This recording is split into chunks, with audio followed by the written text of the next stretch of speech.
Good evening, all, or is it a good evening? The Cooper Classic has finished, and sadly for Leicester fans, it's finished 3-1 to Nottingham Forest.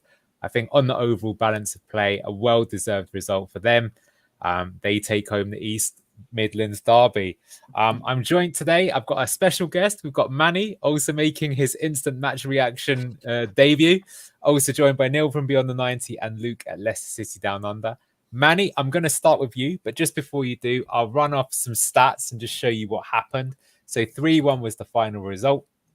Here was the XG and the stats. You can see that Forest, despite not having as much possession, 35%, a lot more of the XG, many more big chances, 20 shots they had in total. We didn't force them into a goalkeeper save, although we did score a goal. More corners for them also. Here's a look at the match ratings according to SofaScore. You can see Chris Wood, the star man, with 2 goals. Absolutely superb one from him for his first. And I've got to say, Hudson-Odoi also having a strong game. Wout Faes, you can see here, not with the best rating there, 5.9. And yeah, momentum, you can see it was pretty close. But other than that, didn't do too well. So we'll go through this in a moment. But Manny, talk to me. What are your feelings about Nottingham Forest 3, Leicester City 1? I'm pleased overall. Short-term pain, long-term gain. So didn't work today, but this is the start of something. This is the start of, I think, what the players do want.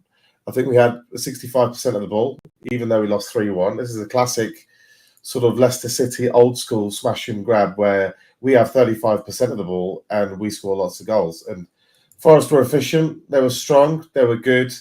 But there were individual errors, I think, that cost us today. At half-time, we were feeling pretty confident, pretty good. Came out in the second half, and instant sucker punch, and then the game just never got going in the second half for us. But I'm going to use a word I don't normally like to use, but positives from the first half I'm going to take. I agree. Neil, let me come to you. Just going to run through some comments. I've just joined. I know no one played well in that back four. Justin's going for Vardy's consecutive goals run, but being at fault in goals. Awful player. Not his best performance there. Just Joe Football Show. Joe's here. Enjoying the Prem, lads. Enjoying the Prem, we are, are, the championship, mate. Well, no need to dig in. Yeah, he's a Leeds, big Leeds. Shout out, Joe. Big Leeds fan on the channel, but again, still better than the Premiership. It's better than Championship, mate. So you can say that. All 3 of the Forest goals were errors. Can't do that in the PL. I do agree, but I think you have to say they hit the post twice, and Yates probably should have scored one as well. Do you think Cooper will try this tactic again after the loss from Big Man Matt? I'll come to that a bit later in the show. Pitiful from Grey Forever Fox and Simon K. Nice to think the start of something, but more likely Cooper will abandon and go back to IU, etc. We'll get to there. So yeah, I tell you what, let me go to you, Luke. What did you make of that match overall? Give me your thoughts. First half, really exciting. Really enjoying the passages of play. Thought this is going to look proper dangerous. Going to enjoy watching this moving forward. Second half, calamitous. 3 stupid errors. And you know what? Like, I will be interested to see if we keep playing this style going forward. I think we need to, and I agree with everything that Manny said. But I'm to be honest with you, though, whether it's this system or what we were doing before, whatever that was, I'm sick of seeing a game of 2 halves. To be honest with you, and like drastically different 2 halves as well. Yeah, why do you think that was then? So I think that our kind of overall take on it is first half was pretty good. Again, an individual error, but a really nice second goal. Good possession. The patterns of play were there. We come out from the second half a bit slow. And you know what's really frustrating with that goal? It's a brilliant finish. You've got to say Chris Wood, clinical. But you know, we could have played it out easier. I think Winks tries to play it into Fatawu, who loses it. So what's wrong? Well, I'll tell you what, we've got another special guest who's joined. It's full house on a Friday night. Let me ask you. So, Locks, talk to me. Start that second half. What's gone wrong? You know what, mate? I actually don't know what happened. It's weird because many games this season, like we went into half time thinking, God, that was shit. And we came out looking like a much better side, and it was just a complete opposite tonight. Like, I don't know, you know, if he normally gives the players a kick up the arse at half time, I don't know what he's done today, whether he's been there massaging their calves or what, because they've come out so relaxed and just asleep. I don't know. But that Wout Faes, I'm blaming Faes for that that second. I don't know if anybody else is or if people are blaming Hermanson, but I think that's phase. I think it's awful defending. I mean, the first half, it was the best half of football so far this season, and we follow it with that shit in the second half. Shocking, mate. Really, really bad. Manny, I want to come to you because you might have something to say about this. Buonanotte got to learn not to dribble in a crowd in his own box. No matter how good you think you are, don't take that kind of risk. And I'd like to get your overall take on his play, because I think this was probably his worst game for Leicester, maybe you could say, so far. I thought he struggled a little bit, and he was playing a little bit like an individual. And the key about this system is you have to fit as part of the structure. And it's notable that he wasn't here under Enzo, so he doesn't really exactly know where exactly he's positioned, where he's supposed to be, his link-up play with which individual when, his distances, his shape retention, and he was trying to dribble a bit too much, trying to be a bit too individual, shooting. I think he had 2 or 3 long efforts. I think he's had 3-4 days trying it. It's got to give the guy some time, right? Yeah, I don't think positionally he was too bad. I think he was just a bit greedy, to be honest with you. I'm going to come to some more comments and just pass it over to you, Neil. But look, I want to say first and foremost, respect where it's due. I will say that I think Forest are very good. They played a very, very effective game. They just made it solid. They bullied us, I think, in midfield when they had it. They won the physical battle. They took their chances. They were clinical. The wingers looked sharp all night. Wood wasn't that much involved in the first half, but wow, he was obviously on it the second half. Took his goals. I will say I think we played into their hands a little bit that second half. After going 3-1 down, we just kept trying to smash crosses into the box against 2 of the most aerially dominant centre halves in the division, when in the first half we were trying to go on the ground and we looked more effective. Neil, let me come to you. Let me throw you this comment to maybe give you a bit of a conversation starter. It was the most Enzo ball type of game. There may be an issue was they wasn't being drilled in playing out like Enzo did. Yeah, no, I agree. And the thing is, without sounding too cliche, the first half, we were absolutely over the moon. Again, we were on Lox's stream going, look, if we keep doing like this, we're going to get something from the game where we're playing good football. And we started to risk. When we started playing safe and started to feel a bit sorry for ourselves, like we've done under Steve Cooper a little bit of time, we regressed in the game. Now, it was a tale of 2 halves. We did let some bad opportunities go through, and we were trying... There's a few frustrating things we were doing in the second half, but in the first half, just to see that team, and I think one of the first comments tried to call me out saying this team isn't capable of, you're deluded to talk about top 10. I think if we play the Enzo system effectively, this team can potentially by the end of the season get a top 10. I think I said a 14th by the end, but there were certain things to be excited about. However, again, this is probably one of the man that we need to talk about, because there's some really exciting signs here. But the question is the narrative. If you are like Steve Cooper, if you're a fan of Steve Cooper's style, well, this is why he didn't play it. We've lost 3 goals against Nottingham Forest at home. The rhetoric will be coming out regarding this, but I think the scoreline doesn't reflect the actual game and the performance, even though it could have been 6 or 7-0, which is a crazy thing to say. I'm not sure I agree with that. I think the scoreline is I think it does reflect it. But I know what you're saying. I know the point, what you're trying to make. So you know what, Luke, I'm going to come to you and I give you a comment as well. So I want you to just give me in general the whole thing. So fair play. Jay, definitely a Forest fan. Hudson-Odoi cooked Pereira. He did get booked. So let's talk about the story of this game. So the story of this game was finally, this was Ricky last week. And this week he's back in the team. And yeah, as we said right at the start of the game, he was playing the inverted fullback role. So he's come in here and we're playing this 5. So we've got the 3-2 build-up shape. And in fact, the goal, I'll definitely do this on the post-match analysis, you will see is because him and Winks combine brilliantly together. But, you know, give me overall, what was your feeling on Ricky P today? And the whole situation? Okay, so... First of all, I thought that, like, look, there's a few times he had a dodgy touch pass, but other than that, mate, he was excellent in terms of his positioning and setting up play. And I think it's just going to be a matter of giving him another couple of games. Like, I think as good as he is, it really showed that he's been frozen out. And I think that's hence why he probably got subbed off at 67 minutes, yellow card or not. I think that he was probably huffing a bit. So I think that he's going to get better and better. I would still persist with playing him, in my opinion, at a double pivot position. So or at the very least, if we're going to go back to a back four, put him on as a right back. But it'd be interesting to see if we had to do that, whether him and Fatawa would get each other's way, similar to Victor Christensen and Mavididi. Yeah. Locks, talk to me. I hear you might have a question for the panel. Sorry, yeah. The only reason I'm butting in is because my camera's like on low battery after that watch along, so I don't know how long I'm here for. It's on Ricardo. I said before the game, and maybe it was me being super negative and maybe overly critical of Cooper, but I think Neil just mentioned it about the rhetoric. Do you think now that Ricardo might be thrown under the bus after that, and he might just be put in the bomb squad again? Because look, it looks like Christensen might be injured, and it seems maybe potentially the only reason Ricardo played is because he was injured. But he did come into the team. He slotted into that position just like last season. It was like muscle memory for him, just slotting back in there next to Winks. But do you think now that is Cooper? Maybe he's going to be like, "Look, I told you so." In a way, saying, "Look, we were better off without him." Not, obviously he won't say it to the press, but maybe just how he acts and his pick, his team selection in the future. I want to ask Manny this. I want Manny. Yeah, I was going to say that's literally who I was going to pass it to. Well, we've had two wins this season, right? And from what I can remember, one of those wins was half an hour of Enzo ball, and that's why we won.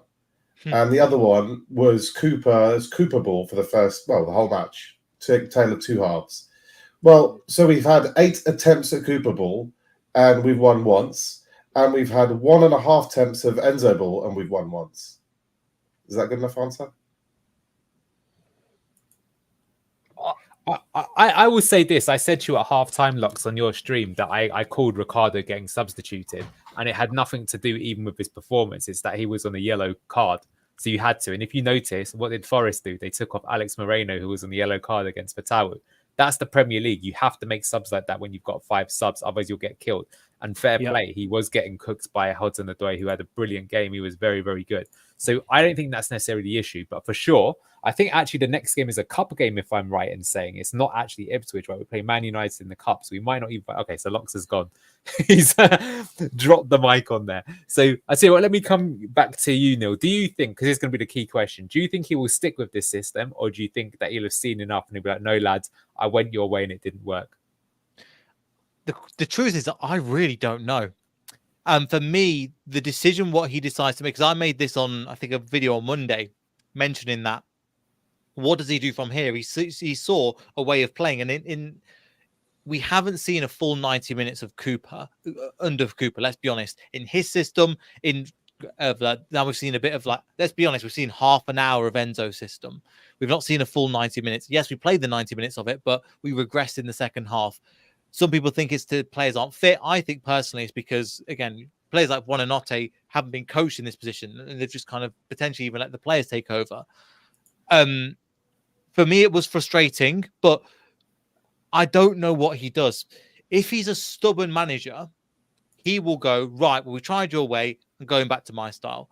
I've got a feeling he'll give it a couple more goes, and Ricardo might be the player that will come in and go, do you know what, we're going to give you a go and we're going to see what happened. You got to remember, people like Mavididi was dropped out of the team initially as well. And then he started to find his form.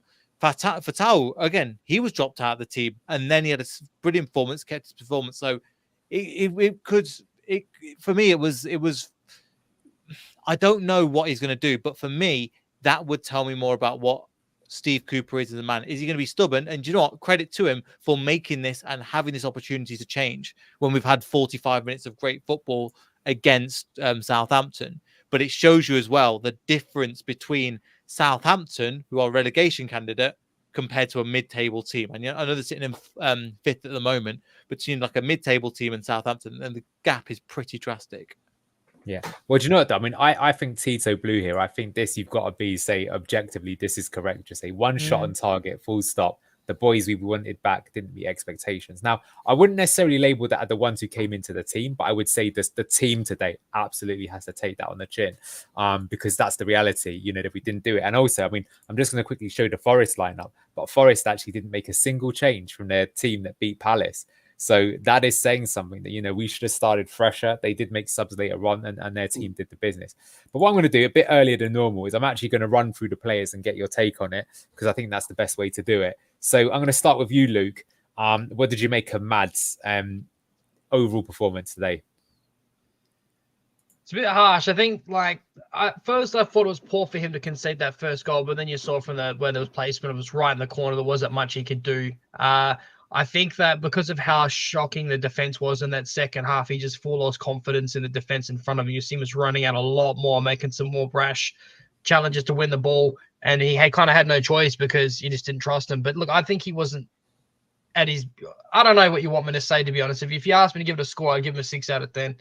Okay, I think he was better than that because he saved an absolute surefire goal. But I was wondering if he thought he might be at fault for the fast goal. But for me, he wasn't. I know that they said on commentary he got caught in no man's land, but I think you expect your defender to deal with it a bit better. So we've already talked about him, but I will come to him again. This time I'll come to you, Neil, because here's an interesting comment. I reckon Ricardo won't play again. Did you see body language when he went off? Fats will come on as a sub, not up to top defenders, wasteful. What do you think of that? I don't think. I think he'll come on. I think you will see more of him. If Cooper is gone, do you know, I'm going to give you a chance. I saw some good stuff there. Again, it's not necessarily like he wasn't dragged at half time. He was on a yellow. And again, tactically, as you mentioned, we need to make these substitutions. The thing is, we don't have a like-for-like replacement for him. The player who was playing him last season was Chowdhury. Chowdhury's not obviously in the squad now because of an injury. Who else have we got? James Justin's probably the next player, but obviously he's playing left back. And then you got to put Christensen or Luke Thomas there. So I think Ricardo is that out-and-out fit. I think he's got to get adjusted back to the system. And when he gets going, I think he's a player that can adapt this system really, really well. And I think that it was there were some points in the first half. I want to take people back, not just the second half. The points where we were winning the ball back in good position, the 1-2s were carrying on. And I think Ricardo was part of that.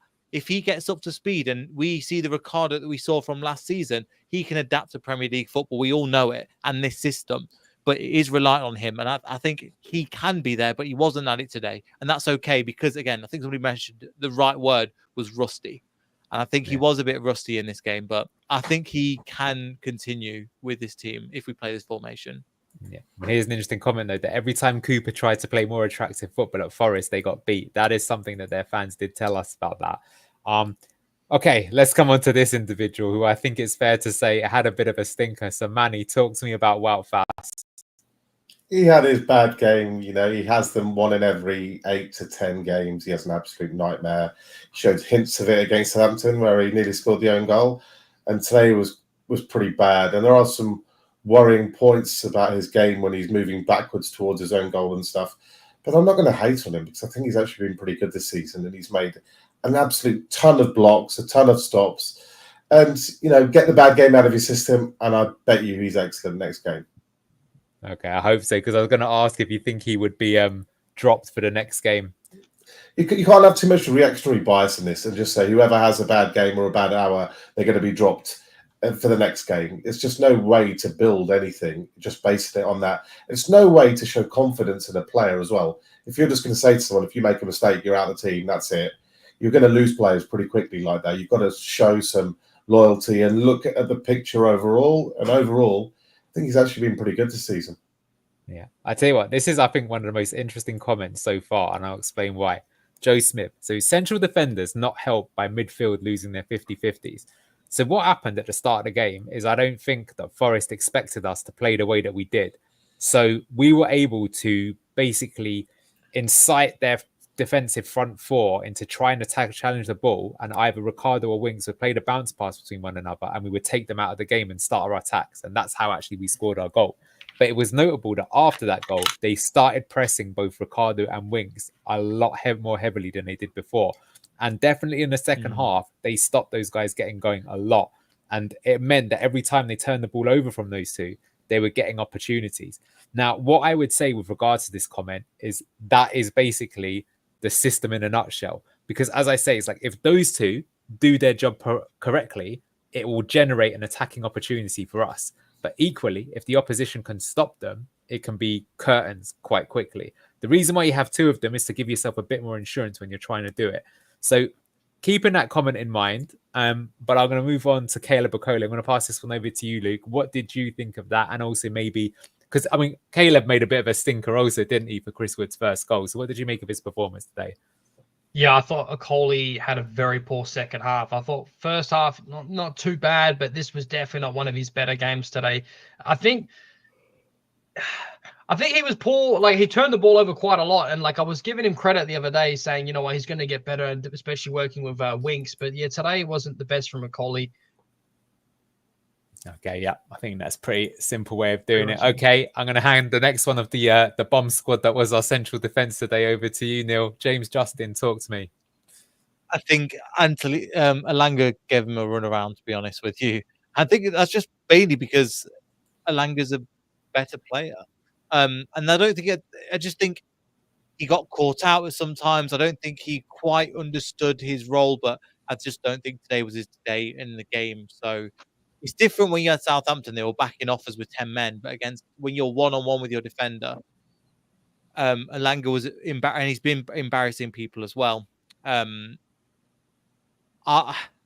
don't blame him because it's not his natural position, but yeah, today wasn't his game. Yeah. Here's an interesting comment, more reference to Okoli rather than Justin, but Simon with the central back three with Ricardo inverting looked worse without Vesti. Is Vesti alive, by the way? Now, this is an interesting comment. I know what you mean. I think we lacked his distribution coming out. That can help you actually get out when your midfield's being pressed. But I will say there were a few examples in that second half where basically we only had two men back and Forest were on a break, and Okoli actually dealt with it quite well. And if that was Vestergaard, there's no chance in the month of Sundays that he's catching Alanga or Hudson-Odoi. So I wonder what you make of that, Simon. Be interesting to get your feedback in, but I know what you're saying there. Manny, I'll come to you. Do you know what, actually, even though he's just, but yeah, I can tell you what, because he's your favourite boy. Wolf talk to me.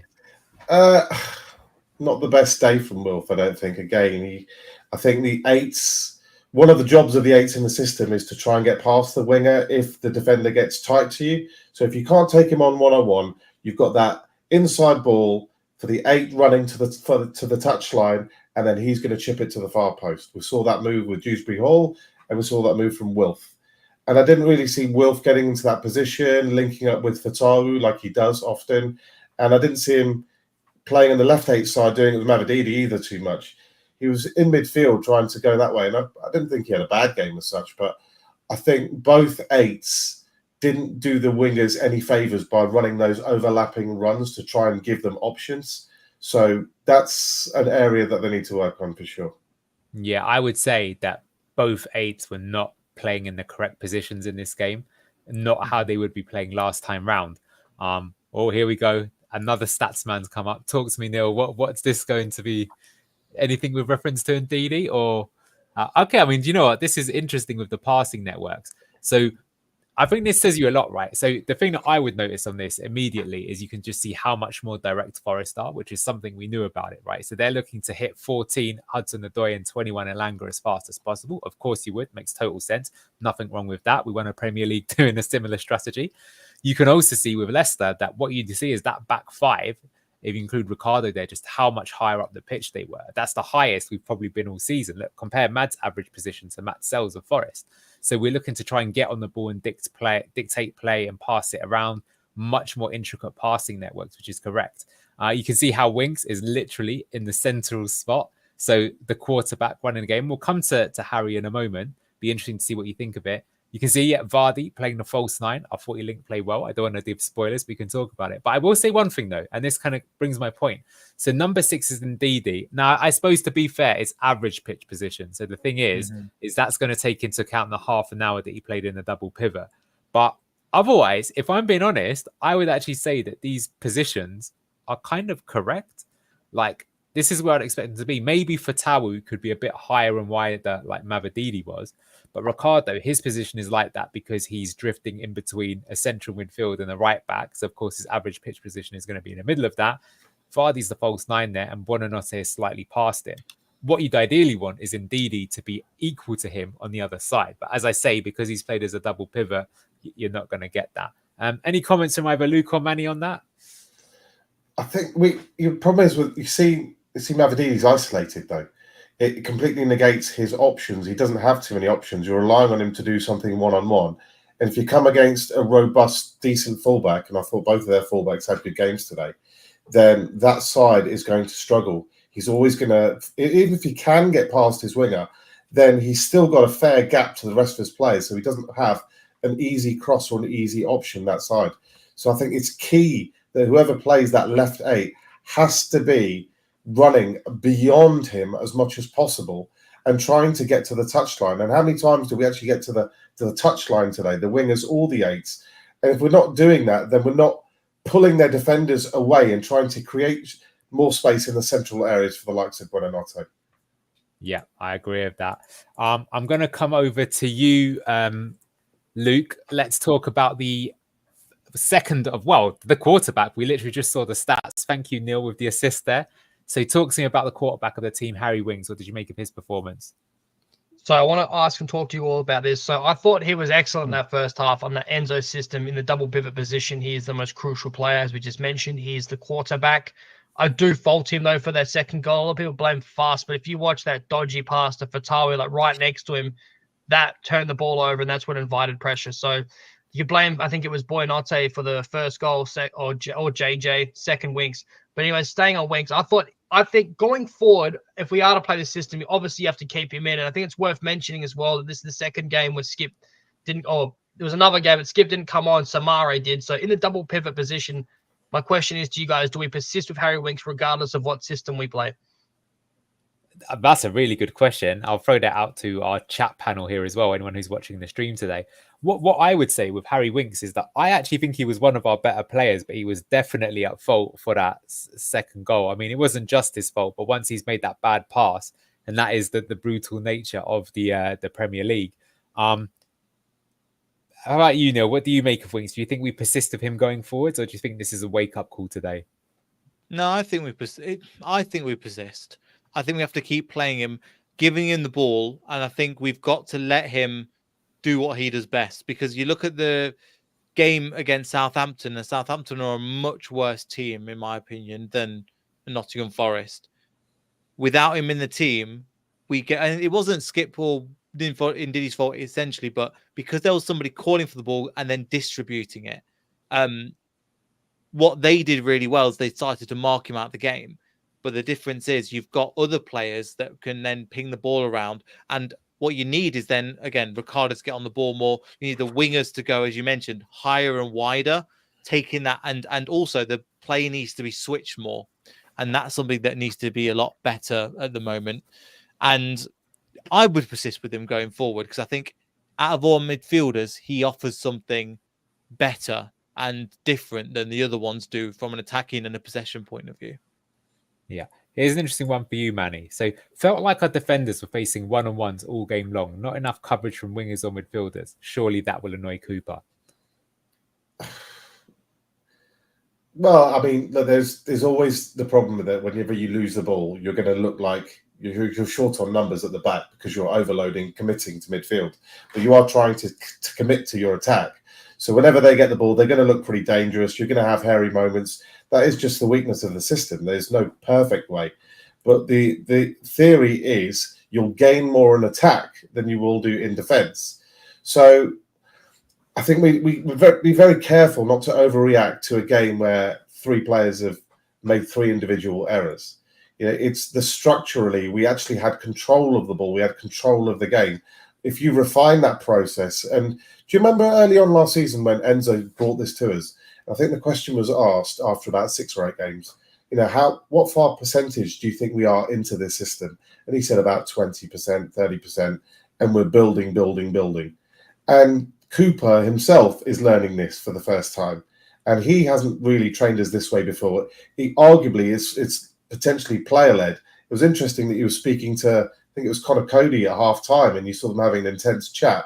You guys might not have seen that. Yeah, I did. Yeah. Cody was managing the team. That's what it looked like to me.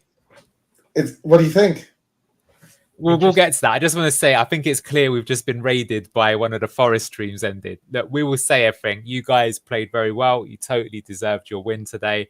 But please do keep the language clean in chat. Otherwise, I will step in and I'll do a better job than some of our CDMs did today in terms of sweeping up there. So that was a good comment. I'll pass that on to you, Neil. So what did you make of the Cody and Cooper situation at half time? I mean, it was really interesting because, again, the body language, obviously we couldn't hear what they were saying, but it was like, I've never seen that before. Where the only one that I've seen similar, if you can remember in the Euro finals where Portugal won, and it was like the manager, it was Ronaldo that was the manager rather than the actual manager himself. That's the only example. I've never seen something like that where the manager's being told, but this is what we're going to do. This is how we're going to play, or this is what we need to do in the second half. I've never seen. I have to say, like I've seen it quite a lot. I've seen Luka Modric do it many times. I've seen Guardiola do it when he was a player, when he was at Brescia in his last season, when he went to Italy. You'd be surprised. And normally that type of player is the one that becomes a manager. It wouldn't surprise me if Cody's thinking about doing that. Luke, talk to me about Steffi Mavadidi. Just going to bring up a few comments here. Too much pressure is put on the defensive players. You'll get mistakes. I'm not sure about. I know if that is true, but I mean today, it's pretty bad individual errors to say. You've got to play out from that as well. Yeah. Enzo invited the pressure in order to play out. So that when we did that, we played out from the position, and then we were going ahead. Yeah, Luke, do you want to talk about the Cody management situation and also throw Mavadidi in there? No, Mavadidi. So, I agree with what Manny was saying, and you too. I think that the eights were on the wrong side, and they were lacking support. The wingers were lacking support from the eights as well. Question is, I thought Mavadidi, he wasn't bad. He had moments. He had a decent shot. I know it was wide, but it was not bad. And I think that. Do you think that going forward we should be playing Buonanotte as that left side at 8? Like that's where I thought he was going to be playing, where Dewsbury Hall was, because Mavadidi is not used to working with Ndidi on that side when we're under Enzo ball, so it might have thrown him off a bit. There has to be a little bit of team chemistry there. So my thoughts are, I thought that Bilal would have been good in that higher position when he came on, but we had changed shape by that point a little bit. So I would like to see Bilal, and as I thought Ndidi had a poor game. So I'll go to you with this, Manny. Do you think next game against Ipswich, if we are to play the Enzo system as a high 8, should we start with Bilal and Buonanotte instead of Ndidi? But for what it's worth, to finish with Mavadidi, sorry, I did think he was poor, but it wasn't his best game. I would like to see the same team. I think Forest had the structure and the personnel style with 2 decent fullbacks and 2 pacey wingers to cause us a problem, and Ipswich don't have that. We've also tried to play this way against Ipswich twice last season. And although I think we got 2 draws, we absolutely dominated both games. I think there were 2 late draws that they scored in. And one key element of this, which I didn't see today, just to highlight that stretching of the 8, is, I don't know if you boys have seen The Last Dance, the Michael Jordan documentary. If you've seen that, there's one of the episodes, they go into Phil Jackson, the Chicago Bulls coach, talking about the triangles in attack out wide, if you guys remember that. Ted Lasso as well. That was a basketball system that they've evolved. It's about trying to get 3-on-2s out wide. And that triangle exists out wide. So Mavadidi, for example, was on one wing. Somebody makes a run to the touchline. Mavadidi has a triangle with the person who's run beyond him and an insider option, whoever that might be. We didn't see any of that today. So the system is fine, but there are elements of the system that were missing this evening that we need to work on. Totally agree. There's some interesting comments. Sean James, why not try Bilal there? I think he means on the left wing. He naturally drifts his left, so that could help on that side. I have to say, I actually thought he might do that because I think the way that Forest were always going to sit on a 3-1 lead is you might go more for the creative player. So instead of trying to beat the player one-on-one, you're looking for the passing. So that's an interesting one, but he didn't. He went for the high 8. Let's come to this, which is here we go. Who can tell me what style of play we played tonight? Well, we went for Enzo's system for about the first 60 minutes. And then really, I think it was a very poor reaction from the players to going 3-1 down. I think for me, that's the saddest thing. It's not just the individual errors, but after 3-1, we just totally gave up. And then Cooper changed the system. And you know what? The thing is I wouldn't even necessarily blame him for that, because the thing is that the players were not exactly hanging in their heads in glory at that moment in time. And I think that is a bit sad. I would actually say it's the first time I've seen this season where it looked like we gave up. And here's an interesting comment. From what I saw, we lacked physicality. So many times our players were on the floor, we were bullied. I think there's an element of that. Do you want to take that, Neil? And you can talk to me also about Fatawu in that. Fatawu came alive. I think he faded towards the end of the game, where it seemed like if we were going to get anything from the game, it was all going to be down his side. And I think he potentially ran out of steam. But he started really strong. I think a couple of times he was getting into good positions, and Facundo Buonanotte wasn't finding him. Once he wasn't finding him, wasn't looking for him. And this season, for the under Enzo, it's under Steve Cooper, it's been like Buonanotte's been, I've got to try something because nothing else is going to happen. Now, in this system, you've got other players to bring in. And I think he still thinks he's playing in that system where he goes, it's all up to me. I've got to try. Let's be honest. The game against Bournemouth, where he scored that brilliant goal, again, he took on loads of players and put it in top bins. Brilliant. But you can't rely on that game in, game out. And I think that's what he thinks he needs to deliver to the team. And in the beginning of the game, he started to offer that. But and I'm jumping around all over the place, aren't I? No, of course he would be. Yeah. But in this system, he started to then pick up those balls. He started to pick up Fatawu on that right-hand side and started to play the ball in, and we started to get some joy. The only problem with Fatawu was he was expecting Ndidi, I think, to run and provide that support, so it wasn't just one-on-one the entire time.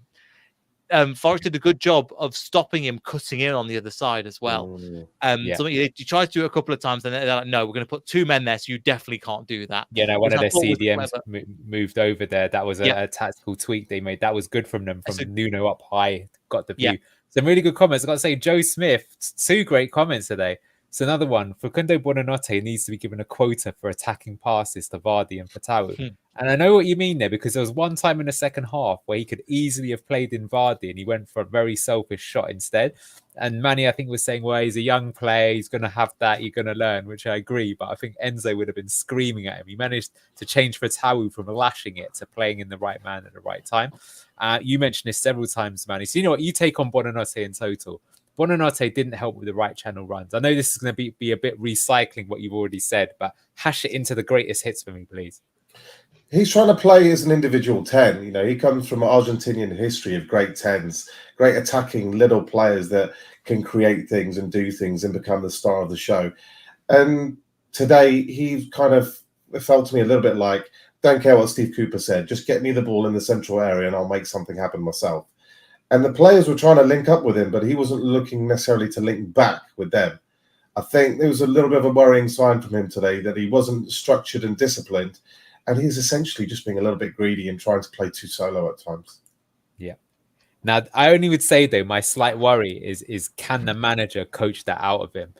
Because that's the thing with Cody at halftime and how he was talking to Cooper. It's like you can still see that the structure there is quite good, but what the tweaking does need is the 8. And the problem is I don't really see, is Cooper going to be able to work it out himself and look at the positions that they take up and why they're taking up there? Because otherwise that is going to be an issue consistently throughout the season, that they, you know, the issue of the system is that if one part of the system isn't working, the whole thing will collapse. So it's a very delicate balance. I mean, one thing I will say, you obviously didn't see it in the second half, but in the first half, I actually thought that our winning back of the ball from the high press was the best it's been all season. We just didn't really see it in the second half because we gave the ball away. So again, it shows you when a system works, you can push up higher because you'll win it back fast and you'll be able to get the transition and takeover.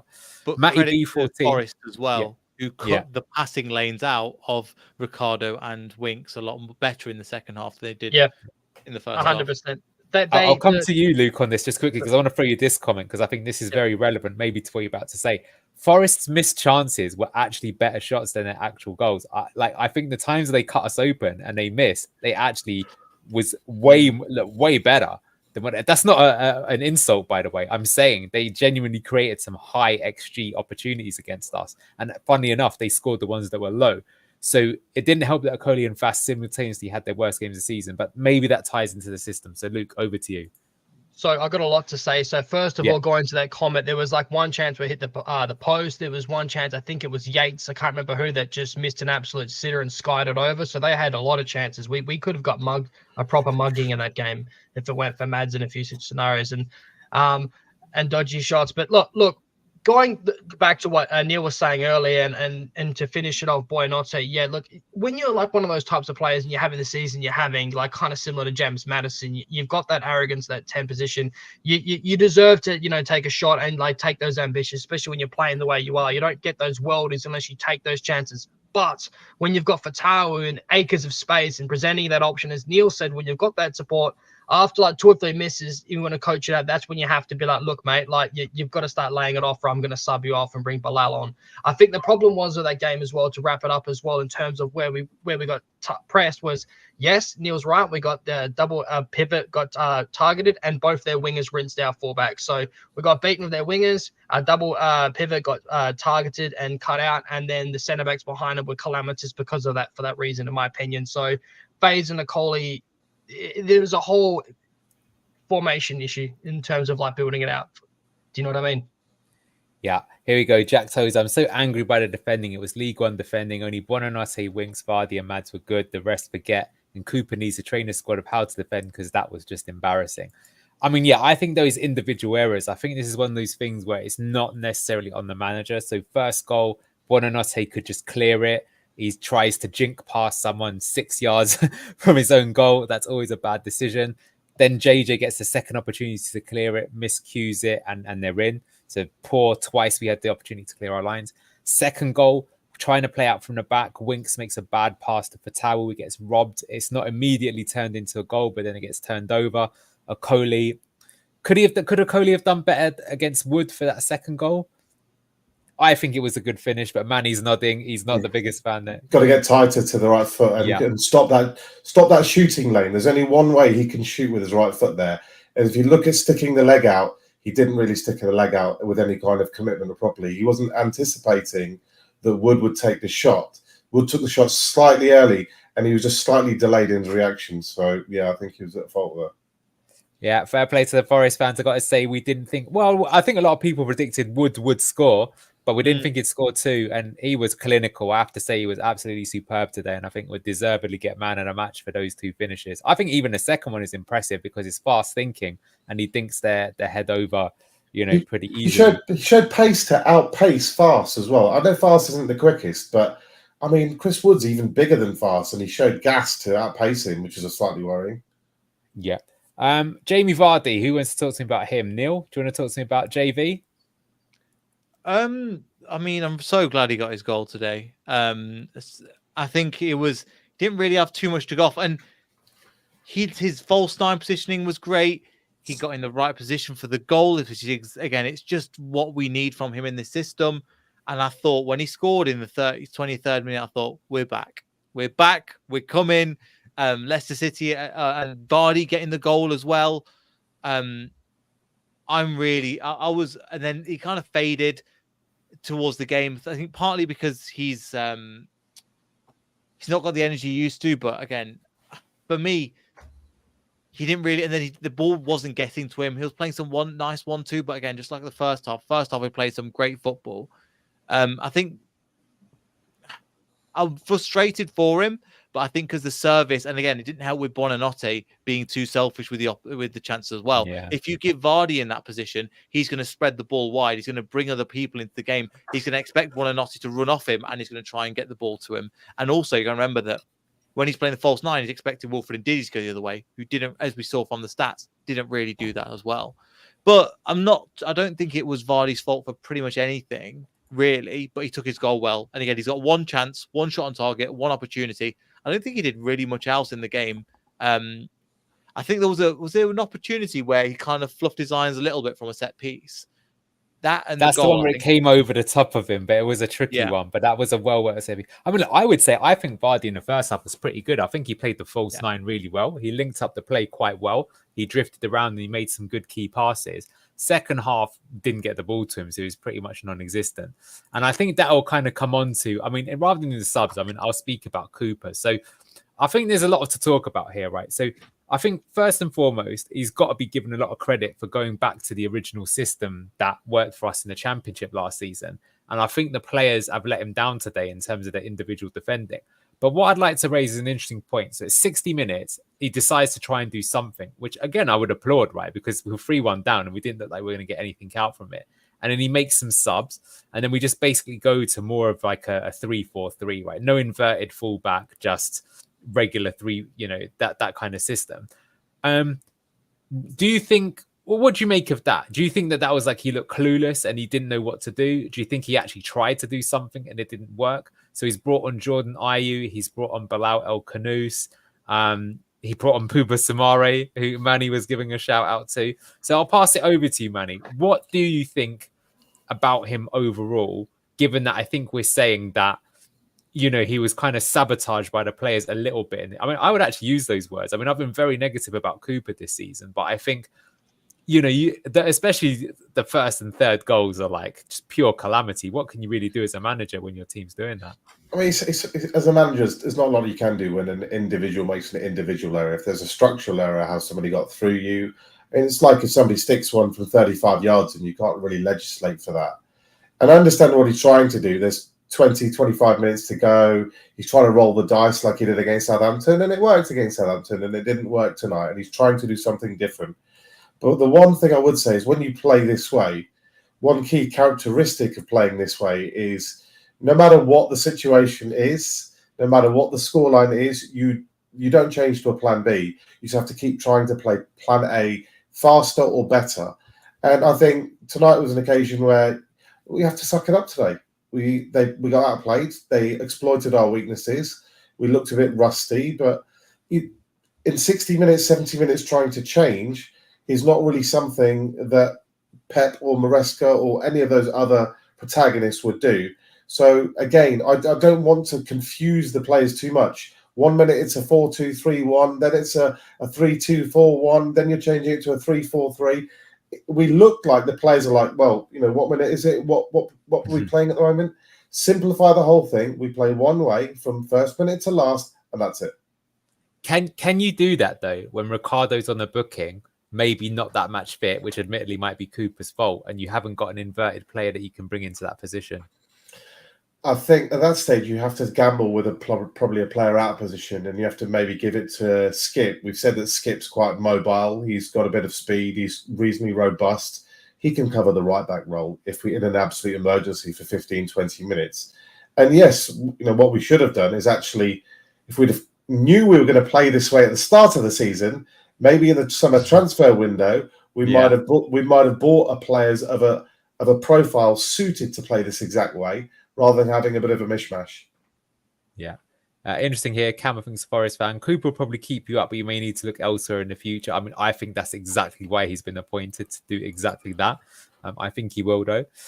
Jake, I think this week needs to be a stay humble reminder to the squad. The mentality was definitely lost last week, or I think you mean this week compares to previous. Which that's what's really a shame, though, is that last week we showed an amazing fighting spirit to get a win out of a loss. And in this one, we've done what the players wanted and they gave up. That's a bit weird, if you ask me. Cooper, the man who threatens to deceive and consistently disappoint. Perhaps. It wasn't the first time this season Buonanotte has tried to dribble out of trouble in a defensive position this season. Cooper should have told before. Perhaps, definitely. Cam says, Sean Dyshoff wish. Maybe. We'll see. I mean, it definitely does look like he's not the best at a coaching and attacking system. Look, what I would say to give Forest credit, so they made a few tactical tweaks that worked really well. So as I said, I think what they did is they started pressing the double pivot, and they also made another change where their CDM Dominguez, who I think was on the left-hand side, he started drifting out to double up on Fatawu to give them an additional man there. And then they started winning the ball back higher. And then because they won the ball back higher, did you notice how Chris Wood didn't really see much of the ball in the first half, but the second half, all of a sudden he got the ball because they turned the ball over when we didn't have our men back to support it. So obviously they got Wood the ball, and then fair play to him.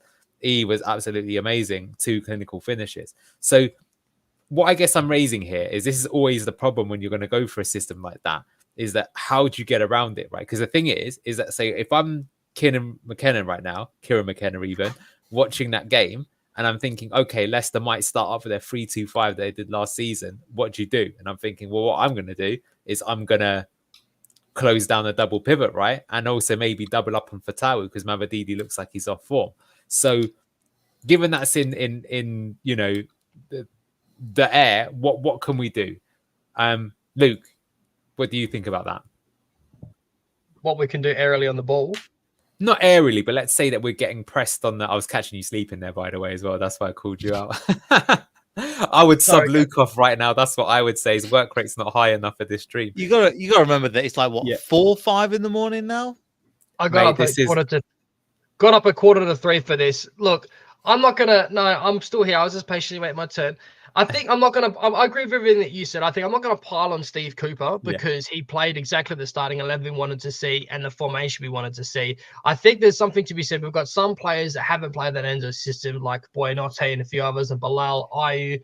But what I will say is that we're going to have consistency now. We have to keep playing this system because there was a few times where we saw the patterns of play were just there with the Enzo ball with, the best parts of, like, let's say the first 15 minutes, some of the passing was pure sexy and we were carving them apart. And then we are unfortunate from a stupid error to concede a goal. So I'm not going to pile on Steve Cooper. I'm just going to say, keep playing the system, stick with it, because you don't want to be confusing the lads and like constantly changing shape. And then that's when people start getting caught out. Or you saw a few times, like there was a comment early in the stream. I think it might have even been a Lox's. Do you remember when there was Fatawa? There's a moment where he pushed that ball forward where usually Ndidi would be there, and it just went straight to Sells. And it was like, what are you doing now? Was that that pass was way too poor just to be an error. I just think that he's used to someone running in, whether it be Ndidi dinking the ball in. So, like I said, I'm not going to pile in on Cooper, but if you're going to play this system, you've got to make those small tweaks, and we've got to have people like, making runs. There was a few times where Bilal, like, it was Ayu got the ball on the left-hand side, and Bilal could have made an option and just stayed behind. Ayu can't take on 3 people. So that's going back to where the Cooper system is poor. Anyways, rant over. I'm still awake. Don't worry. I'm still here, lads. No worries. Well, look, I think we're going to kind of wrap up the stream. I'll give it just a few think more there's- minutes in case anyone wants to jump into any comments. I There's mean, fair one thing comment. that- Go on, yeah. There's one thing that we've missed that I think we need to come back to, and that's Mads Hermansen's worldy save at the 25th minute. And I think, again, I just want to give a special shout out to that one because that was reminiscent of Kasper Schmeichel over the years of him saving us, where I go, that's a goal. How's that not got in? And again, incredible save in the 25th minute, which again, another, as you mentioned before, and another comment mentioned it, and you brought it up, another great opportunity. And the ball, the way he makes himself so big, the ball ricochets off him from the right-hand side. I thought that's another moment that I've really got to give credit for because that was such a good save. And I don't think it will be spoken enough because people mentioned the second half, and rightfully so. But it's important to mention the good stuff that happened in the first half an hour, and that was definitely one of the highlights. Bit depressing though when we've lost 3-1 and we've made a world-class save and they've missed a sitter, isn't it? But that's the reality of where we are. Some good comments here. I'll pile on Cooper for not playing the same attacking midfield 3 in a single game yet. How is anyone going to get used to their system and know their role with a change every week? And Tom's put here, we haven't been consistent for 90 minutes all season. That's down to the manager, coaching, or mentality. So I think those 2 points are very applicable. And I will pass you, Manny, to that because I think that's kind of your point as well. So I guess what the guys are saying is that, if we have one system, we stick with it, then we'll get better at it. But because we're chopping and changing and we're Ranieri Tinkermanning it all over the place, of course, people are going to be a bit confused. And maybe because the funny thing is despite the fact that, look, I totally deserve victory for Forest, it's probably the most fluent we've been from a systemic point of view in that first half. So I'm going to let you wrap up the stream. You started it, so I guess you can finish, Manny. Give me your overall closing thoughts and where you think this leaves Steve Cooper and the Foxes going forward. Well, I mean, the Cooper ball, there is no consistent Cooper ball. We've had 3 different people at left wing. We've had 3 different people at right wing. We've had multiple people in different areas. We've had 3 CDMs on the pitch. We've had every permutation of the 2 and the 3 around at various times. We've had JJ at right back, JJ at left centre back. We've had Ricky finally coming in. We had Vestergaard starting the season. There's very few consistencies apart from Hermansen. And we've always said in most of these games, the players look a little bit confused. We look a bit confused as to what we're trying to do. So the way I would put it is, if you practice exactly the same way all week, every week, you're going to nail it down to a perfect science. If you play one way this week, and then next week is something else, and you're constantly changing and you're tinkermanning it, how will the players ever get really used and I think I likened it like this on a previous stream, is when you receive the ball, there is that split-second moment where you've got to decide what you want to do with the ball, and then you actually do it. With the system, you already know what you want, what you're supposed to do before you get the ball. So when you get the ball, you can actually execute that task a little bit quicker. That one extra stage of thinking is taken out of the equation. So practice what you preach. Play the same way. Don't change. Give it 7 or 8 games. Don't give it 1 and judge it on Ricky P, who's played his first really competitive league match in 5 months, and say that's a reason to throw it out the window. You know, there were some positive elements, like you said, with Winks and stuff. There was a slight tweak by Nuno in the second half. So maybe as a manager in real time, you can start thinking about how they're trying to block us and find some refinements. But essentially, practicing the same thing every week will lead to at least that system becoming nailed on. And, you know, we all know what the system works. Thank you. Well, that I think is a perfect way to end the stream. So thank you so much. Going to use Luke from Leicester City Down Under to comment here. If you haven't already, please like this stream and also subscribe to my channel, for fuck's sake, Beyond the 90, which is Neil, and Leicester City Down Under, which is Luke. And also follow the Foss Hub on Twitter, which is where Manny represents. Thank you so much. It wasn't to be. We've lost the Cooper Classic. Some signs of promise, a second half to forget. Thank you all for joining, and we'll see you next time. Next up, I believe it's Man United away in the Carabao Cup. And followed by that, a huge game at Ipswich at Portman Road. We'll see you for those matches. Take care, everyone, and good night. Bye-bye.